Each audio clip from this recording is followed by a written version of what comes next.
And I know you're still looking after me despite my mistakes. Some feelings never go nowhere. Here we go. This is MC Moeblak, the youngest father of rap. You already know, NEO Hip Hop, episode 2. Today we're talking about Lloyd Banks' newest album, All or Nothing 3, Despite My Mistakes. Let's jump right into it, y'all. Lloyd Banks delivers another hard-hitting project, All or Nothing 3, Despite My Mistakes. But this time he delivers it without DJ drama. He delivers it solo. Does that change his ability to be attractive to the ear? Nah, I don't think so. Though drama adds a hip-hop feel often missing from rap music, Banks revives his own classic presence without missing a beat, spitting over productions by Crazy T, The Germ, Cartoon Beats, George Jetson, Kai Miller, and more. All or Nothing 3 is filled with recurring themes of overcoming hardships, pushing forward with no hesitation, and grabbing opportunities when presented. Lloyd Banks explores his childhood on tracks like Determination, 1982 featuring Ransom, and Endangered Innocence featuring Ghostface Killah. Ransom, let's talk about the features real quick. Ransom delivers a masterful verse, reminiscing on growing up in the 80s, talking about the sacrifices black people had to make in order to push forward. He only uses 2 words to bounce off. I like that. First half he used 82 and he rips it. Second half he uses soul and he rips it. And he creates a cohesive 16. He stays on topic, he doesn't stray off topic, and he doesn't fill it with fluff. If you don't know what fluff is to me is random bars that doesn't have to do with the topic at all of the song. It's just there. They're not necessarily bad, but they're noticeable. Another great featured track is Despite My Mistakes with Styles P. Styles P is a rapper of all rappers. You really don't get better than Styles P. I think every verse he does pertains to the topic just off the feel he provides. He never really misses. Styles P never misses. Lloyd Bank hooks. His hooks are top tier, man. Like, he should be writing every rap hook. If you're going to spit a rap hook in the game, you should be aspiring to spit it like Lloyd Banks. On this song, Despite My Mistakes, he just proves it. He says something like, some feelings never go nowhere, they harbor, they hate. Shit happens for a reason, you can't argue with fate. See, it's never simple hooks. It's more like the long-winded with the message, but they bounce. And I give him that. The tempos and the topics of the album don't change too much.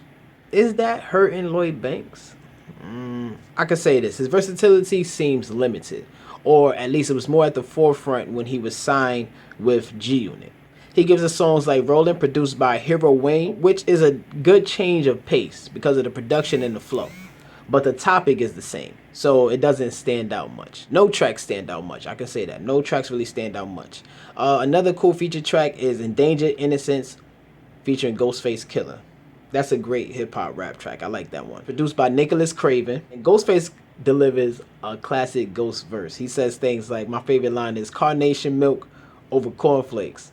And it's just one line painting the imagery of childhood in the ghetto that he's expressing, and it's cool. Lloyd Banks kills it, talking about his days with his grandparents, rough times on the block. And the topic, again, is reoccurring, but this song is fire, though. But because of the reoccurring themes, I feel like a lot of the songs did not need to be on the album. Like, the beats layouts repeat, making the track sound alike. We don't get a lot of different topics from Lloyd Banks nowadays. He doesn't even do like the cool women tracks he used to do, which I feel make rappers boring over time. Every track after Keeps Pushing, which is number 12, sounds like they're extra tracks. There's one track after 12 that stands out though, and that's The Grudge, produced by 2-4 and Chuck Kennedy. The beat is fire, and we know what Lloyd Banks does with fire beats, and the topic is pretty cool. You should go check that out.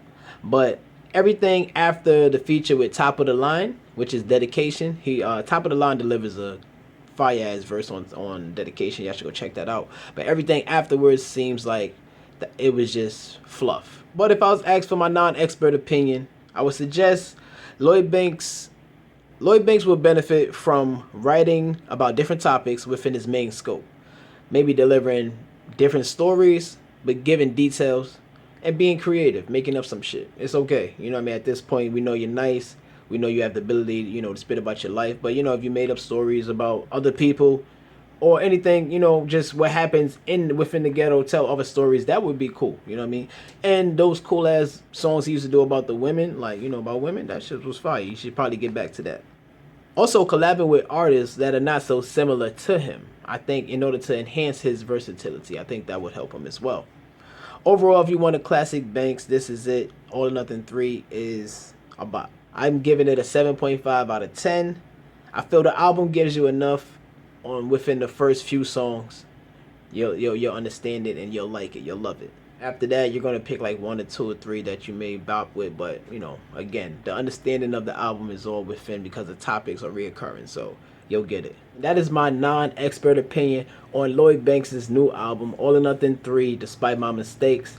Check us out, NEO, the podcast on YouTube, IG, TikTok, Twitter, Threads, everywhere. Just check us out. We got the NEO wrestling going on. We got the regular NEO show going on, which reviews movies, cartoons, animations, all that good shit. We got the NEO hip hop, which I'm doing, and we got much more coming out. You know what I mean? So check us out. Peace out. MC Moeblak, I'm out of here.